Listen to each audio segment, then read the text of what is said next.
जनता के बीच social media platform पर आप सभी का स्वागत है दोस्तों। आज बहुत ही महत्वपूर्ण और खास दिन है, ऐतिहासिक दिन है। आज हम बाबा साहब भीमराव अंबेडकर के बारे में कहना चाहेंगे, बताना चाहेंगे दोस्तों। आज 14 अप्रैल है। आज 14 अप्रैल वो खास दिन और ऐतिहासिक दिन है जिस दिन बाबा साहब भीमराव अंबेडकर का जन्म हुआ था। और इस दिन बाबा साहब भीमराव अंबेडकर का जन्मदिन की खुशियां मनाई जा रही हैं। एक समाज में एक अपनी अलग पहचान बनाई शिक्षा के दम पे।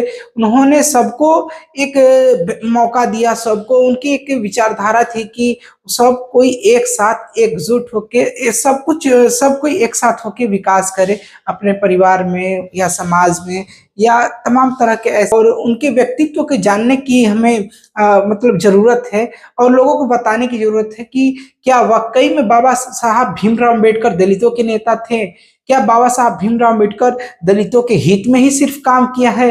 क्या बाबा साहब भीमराव अंबेडकर सिर्फ एक मतलब कि ऐसा इनका व्यक्तित्व बना दिया गया है कि वो मतलब कि एक ही व्यक्ति को आरक्षण दे या देने की बात कही है? तो हमें ये सब जानने की जरूरत है और आपको समझने की जरूरत है। बाबा साहब भीमराव अंबेडकर एक ऐसे महान व्यक्ति जो मतलब कि अभाव में प्रभाव जिसको कह सकते हैं, कि उनके जिनके पास कुछ भी नहीं था, मात्र कलम और किताब के दम पर वो उन्होंने एक इतिहास रचा, समाज सुधारक हुए, राजनीतिज्ञ हुए, अर्थशास्त्री हुए और सबसे बहुत ही महत्वपूर्ण उनका योगदान भारतीय संविधान को लिखना में हुआ, क्योंकि भारतीय संविधान बाबा साहब भीमराव अंबेडकर के बिना अधूरा था। और उनके योगदान को याद करते हुए आज हम सबके लिए भारतीय संविधान को जानने की जरूरत है। भारतीय संविधान एक भारत के ऐसे लोगों के लिए बनी गई है जो लोग कहते हैं कि हम सब मतलब कि अलग अलग हैं, तो उनको पढ़ने की जरूरत है भारतीय संविधान। कि भारतीय संविधान में हम भारत के लोग वे सभी लोग हैं जो कहते हैं कि हम, यानी चाहे वो किसी भी धर्म और जात से हो या मतलब कि किसी भी मजहब से हो, या हिंदू हो, मुसलमान हो, सिख हो, ईसाई हो, दलित हो, या सभी धर्म को एकजुट करके सबको एक समान मौका देने का अधिकार भारतीय संविधान का है, जिसका रचना बाबा साहब भीमराव अंबेडकर ने किया। हमें पढ़ने की जरूरत है, समझने की जरूरत है समाज में। आज हम लोग आपस में लड़ भिड़ रहे हैं धर्म और जात के नाम पर। आज सदियों पहले इसी धर्म और जात के नाम पे जब हम लोग आपस में लड़ते थे तो अन्य शासक आके हम लोगों पे शासन किया। तो आज हम लोग उस दौर को याद करें जिस दौर में आखिर क्या कारण था कि अंग्रेजों से हम लोग गुलाम हुए। अंग्रेजों के शासन मतलब कि आकर हम पे अपनी गुलामी हावी की, क्योंकि हम उस समय एकजुट नहीं थे। हमें इतिहास पढ़ के यह मालूम होता है कि हमें आपस में ही फूट थी। आज के दौर में भी हम लोग आपस में, कोई हिंदू में लड़ रहा है, कोई मुसलमान से लड़ रहा है।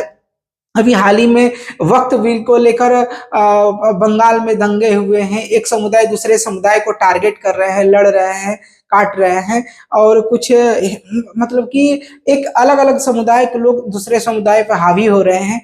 क्या इससे समाज आगे बढ़ेगा? क्या हमारा समाज इससे एक दूसरे को मतलब कि काटने पीटने या हिंसा करने से क्या हमारा समाज आगे बढ़ेगा? समाज में सबकी भागीदारी है, चाहे वो हिंदू हो या मुसलमान हो। हम सब एक दूसरे से बंधे हुए एक सैन है। हम आपके बिना अधूरे हैं और आप हमारे बिना अधूरे हैं। एक समाज, बेहतर समाज के निर्माण करने के लिए हमें शिक्षा बहुत जरूरी है। हमें देखिए, हमें किसी से खौफ नहीं है, ना आपको किसी से डर है। तो हम यही चाहेंगे कि आप अपने समाज को सुधारने के लिए अपने आसपास के बच्चों को स्कूल, कॉलेज, यूनिवर्सिटी में दाखिला कराएं, एडमिशन कराएं, ताकि वो पढ़ लिख के अपने बेहतर और सुनहरे भविष्य का निर्माण करे। किसी भी दंगा और फसाद करने से किसी भी परिवार का विकास नहीं होता है। और जिस परिवार का बेटा हो या भाई हो दंगे फसाद में जाकर उसके साथ कुछ अनहोनी हो गया है, तो उस परिवार से जाकर आप बीती सुन सकते हैं कि इस दंगे फसाद से क्या उनका विकास हुआ है। तो आप लोगों को समझना होगा कि जो अब वक्फ बिल कानून बन चुका है, तो किसी के एक खास समुदाय को टारगेट करके आप उसका विरोध नहीं कर सकते। आप किसी चीज को विरोध करना है तो भारतीय संविधान में बाबा साहब भीमराव अम्बेडकर ने यह सबको अधिकार दिया है कि आप सब किसी भी चीज का विरोध कर सकते हैं, लेकिन शांतिपूर्ण। किसी का आप जनहानि ना करें, किसी का सामान न जलाए तोड़े फोड़े।